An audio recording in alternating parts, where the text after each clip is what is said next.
Sculpting, like Rawdens and Spalding. Just because you got a camera in your hand, everybody think It's official. they think I'm like a big time reality star. What's good, man? What's up, man? We out here in New Orleans, you heard me.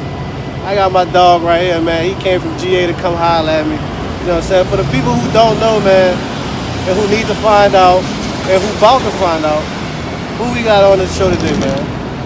So some of y'all may know me and some of you may not. You know, I'm just got my Forces. I just got my Marc Jacobs tote bag here. Forces ain't no walking shoes, I heard. Well, they're not walking shoes, but I mean, I know how to make anything that I want to work. You feel me? My name is Anthony Duncan Newberry. I'm originally from Covington, Louisiana, and yes, I'm here in New Orleans today, right here on Canal Street. I'm here with my homeboy, Heffy. I'm gonna give another awesome video to you all, and just give y'all some insight on my life and what I got going on. Real rap. All right, man, so you said businesses. How many businesses do you have? So right now, currently, I have two businesses. My first business is a fish market that my husband and myself own back in Georgia, Warner Robins, Georgia. It's called Duncan Newberry Fresh Fish Market, LLC. And so, of course, some of you may know we opened a fish market last year in July. So it's been now right here over a little bit over a year that we've been going, and we've been going really good, really strong, really good. You know, for the most part, I'm gonna say that, you know, we've been thriving and still going. So everything been going good with our fish market. And I'm finna get ready to launch my big new video here for my new business venture here. It's gonna be body sculpting. And everybody should already know, if you haven't heard anything about it, but it's called Snatched by Anthony. And so I got that jumping off here in October. That's something I'm super excited for because, you know, a lot of my girlfriends are ready, you know, to get them bodies right. And I'm gonna be the one to hook them up. Real rap. So how, in each business, how long have you been doing each one, the ones you named? So our fish market, of course, is very new here. It's been a year, but of course it's my husband's background. So his family, they've been fishing since he was a little boy. Right. It's part of his family legacy. So, you know, they do fishing all over Georgia. You know, saltwater fishing, freshwater fishing. That's been going on for years, before me. Right. Here recently, of course, we've been married and, you know, we decided to do a joint venture on a market. And so we just launched that market last year, and we've been doing that now for the year, for 1 year. Right. And your Snatched by Anthony, how long that's been going on? Okay, so Snatched by Anthony is very new. We're gonna debut it here October. That's gonna be a new thing that's going on right now. I've just been doing a lot of educating myself and also schooling myself on what I need to be doing for making sure I know what I'm doing with that particular business. Snatched by Anthony, like I said, we're gonna start that in October. Right now, I'm still doing some, you know, trial and error type things. So, which one of those businesses you like more to do? Well, I'll be honest with you, you know, the fish market is really new for me. Right. Granted, I'm from Louisiana. I've never grabbed a fishing pole in my life. But living in Georgia, you know, I've taken on a whole nother life and new experiences, things that I just never thought I would be able to do, I'm doing.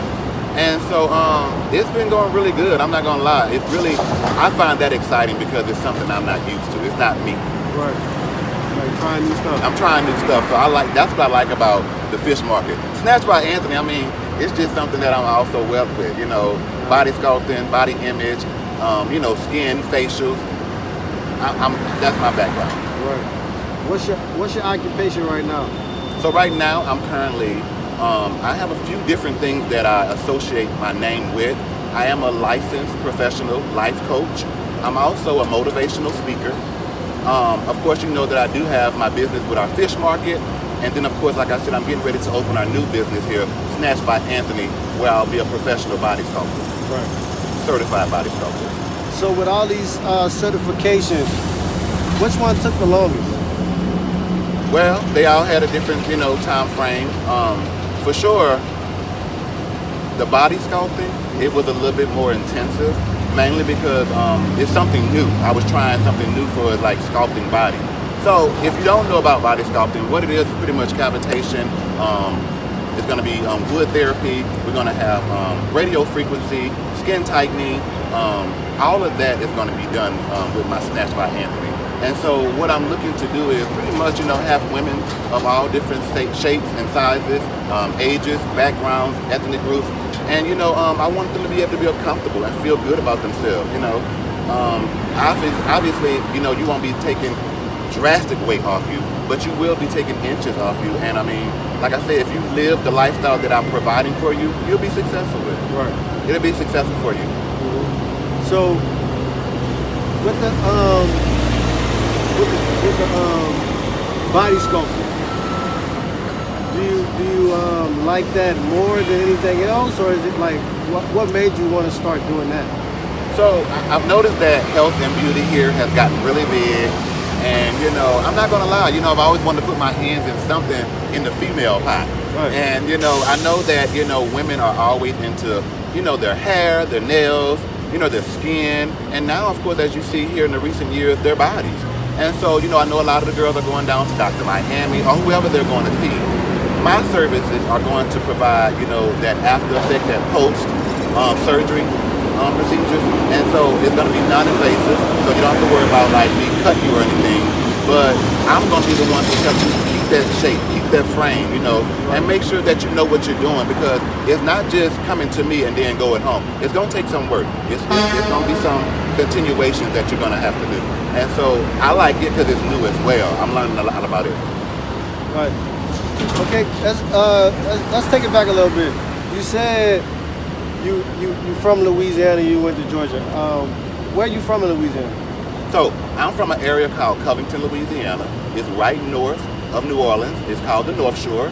I was born and raised on that side of the lake. I was born in a place called Bogalusa, Louisiana. That's north of Covington, northeast. And so, that's where I was born, and then that's where I was raised. I left Covington very early on. I lived in Baton Rouge, and I even lived in New Orleans too as well for a short period of time. So New Orleans and Baton Rouge, those cities have been very close to me for a very long time. I mean, all my life I've been here. What age did you leave Covington? So I left Covington around age 19 and 20, 19 or 20. And then I moved to Baton Rouge. I stayed in Baton Rouge right about 11 years. For those 11 years, I stayed there, I lived there, I worked there, I even went back to school there. Right. Did you, was it a big change from Covington to Baton Rouge? Well, to be quite honest with you, it really was. Even though they're so close? Yes. Everything here in Louisiana, and that's what I love.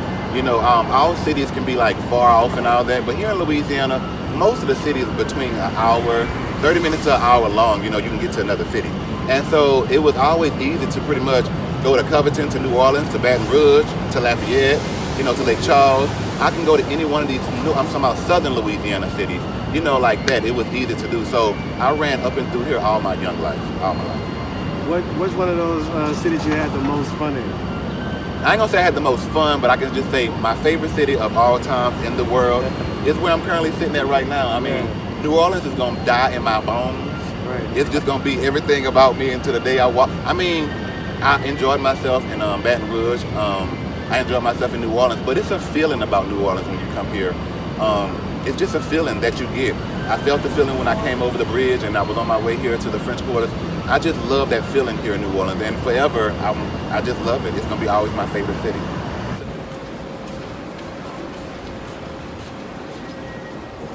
What's poppin'? What's poppin'? What's up with it, man? Chillin', man. We outside. Wallace culture, man. Every day, all day. Get with it or get lost. What you like to do when you come to New Orleans? What's your favorite? I like New Orleans. It's so cultured. So much that I like to do. I like to come here and eat.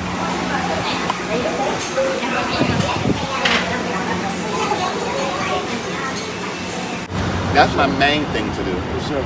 I love New Orleans drink. Here to you guys today. Can I get you guys started with around cocktails, appetizers, bottomless? How do you do that? How that work? So instead of just getting one for $11 for 7 more, I keep refilling your cup for 18. Give me that one. Okay. New Orleans have really nice nightclubs and lounges. Of course, I like to visit my family and friends over here. And, you know, I'm just a wine and dine type of guy, you know, like, I just like to kind of live that type of life here in New Orleans, and it definitely gives. Right. So you say you like to come see your family. Break down your family tree from your immediate family. So, okay, my grandmother, she's originally from New Orleans, which is her family's from New Orleans, her mom, but she raised her kids on the north side of the lake. And so my mom, my aunts, my uncles, my cousins, we're all raised on that side of the lake. And so, you know, we was always brought over here coming up. And, you know, it was just something that we did as kids. It was like secondhand. We just came to New Orleans just to visit family and hang out. And, you know, I still have family here, though. I still have distant family here. Okay, so your grandma, what about your grandpa? My grandfather, he died very early on. He's from the north side of the lake as well. My grandmother's sisters and brothers, her mother, all of them are from this side. Okay. Now let's go down to your mom and dad. My mom and dad. So my mom, of course, her mother is from New Orleans, but she was raised on the north side. And so, like my dad, he's actually from Chicago. My dad was born and raised in Chicago, and he actually moved to Louisiana and lived in Louisiana, got married in Louisiana, and of course he died here in Louisiana. And so they all on the north side of the lake. Okay, let's go down to your siblings. How many of those you have? So I have 3 siblings. I'm the third, the oldest, so it's 4 of us. My oldest sister name is Kanisha, and my second sister is Tristan. Then it's myself, and I have a younger brother. His name is Travis. A lot of people might know Travis too, because you know, they might know Anthony and Travis. That's how they know us. So you and your brother got a good bond? Yeah, me and Travis have a really good bond. We've always had a great bond. For a long time, you know, it was always kind of me and him sticking it out together. So we've always been tight growing up. I mean, that's my nigga. Right, real shit. Real right. You know. I didn't actually was able to tap into that. It was when I was able to come to the city and be able to live a grand life. The girl showed me what it was. Right. So you know, but in Covington, you know, being gay was very taboo. That's why, of course, I wanted to escape to New Orleans and Baton Rouge, where it was just a little bit more accepted. Over there, you know, you didn't have a lot of gay men. You didn't have a lot of gay people. You had a few lesbians here and there, but we didn't have a lot of gay, openly out men.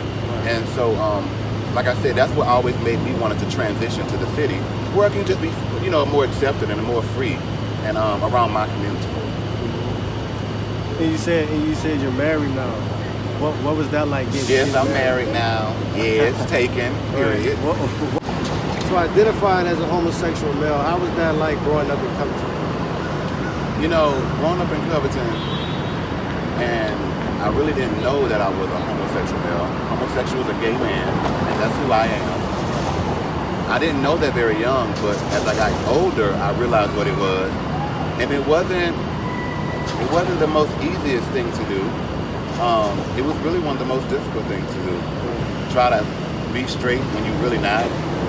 And so, you know, I had a lot of that I had to deal with very early on. A lot of people may not know it, but, and some of them may know. You know, I knew something was different, but I didn't know what it was. And in Covington, I definitely couldn't express myself very early on. My city has always been respectful. My city has always been down for me. And to this day, my city still loves me. But like I said, back in those days, just like anywhere else, Covington just wasn't so, you know, openly to gay men. Not in the late 80s and early 90s when I was brought up. Now it's a different day and time. Like I say, my city loved me and I love them. Period. 985. You heard me? Straight up and down. Like it down. Okay, so coming out of your show, what age did you like know like this is what you wanted to do? Well, to be quite honest with you, dealing with being a homosexual male was actually one of the biggest things to deal with, because I really couldn't focus on what I want to do in life because I wanted to be gay. So being gay and being expressive is what I was trying to deal with as a young man. So I'm talking about like for a career, I didn't know what I wanted to do because that wasn't the biggest thing in my mind. My biggest thing was trying to be out openly and gay and be happy. I wanted to be, at 16 years old, you know, I just wanted to be free. I didn't think that, oh, I want to be a doctor or I want to be a lawyer. I mean, most kids were thinking that, but I was wanting to be gay. I just wanted to be free. I wanted to be expressive. Once I conquered that, then at 18 or 19, I was like, okay, what do you want to do? Because you know, now you're into this new world. This is a new lifestyle. It's a lot about it, and you know, I was open to learning things. It's just that now I can finally focus on a career once I was out of the closet. Well, was it difficult coming into yourself? It was very difficult. So far as like dealing with yourself. No, dealing with myself. No, I never lied to myself. I never, you know, believed other people. I never put myself second. I've always believed and I've always kept it real with myself. So it wasn't hard with myself. It just was trying to get accommodating with society. That's good. It's good that you let people know that you're standing on what you believe in. Yeah, I am who I am. I solely believe, you know, at the end of the day, there's no gray and black, blue with me. It's either you like me or you don't. Right. And, you know, mostly, you know, when you meet me, I'm a genuine-hearted person. Like, I have no ill will for anybody. I want everybody to win, period. You're right. I like the spirit about you, man. A lot of people don't think like that when they real selfish. Yeah, life. the world has become selfish. Everybody want to be famous. Everybody want to be rich. Everybody want to be wealthy. And that's our own selfish being. We can't knock the next person for what they believe. But at the end of the day, though, we don't have to claw each other down trying to get them. So why can't encourage the next person? Why can't give some positive vibes? I mean, for those that do know me, y'all know I am about being positive. I'm about being, you know, cool, free-hearted. I damn sure don't judge nobody. So, I mean, YOLO. You only live once. Live your best life accordingly. So getting back to work, getting back to your work life, how do you balance work and your daily routine, or is just work and everything? I'll be honest with you. Trying to run businesses, trying to like work a job, that's challenging. Right. It's challenging. You know, we still want kids, you know, so that's another layer. But right now, I'm not gonna lie to you, I've been very blessed to have a very supporting husband that stands still onside me. And you know, like when I say we bob and weave together, we get through that shit together. Like we really, really put our best foot forward and we make it happen. We do, we really do. Do you ever feel like you're gonna quit your job to be full-time with your businesses? Actually, Because you have a good job. yeah, I have a really good job. I'm a manager of a dental company, and I manage that company. And I run my businesses, of course, outside of working. Where that's located at? I'm sorry? Where is that located? That's my company that I'm managing is also in Georgia. And what I pretty much do is I travel around all over Georgia. And I run a dental unit that services the elderly people.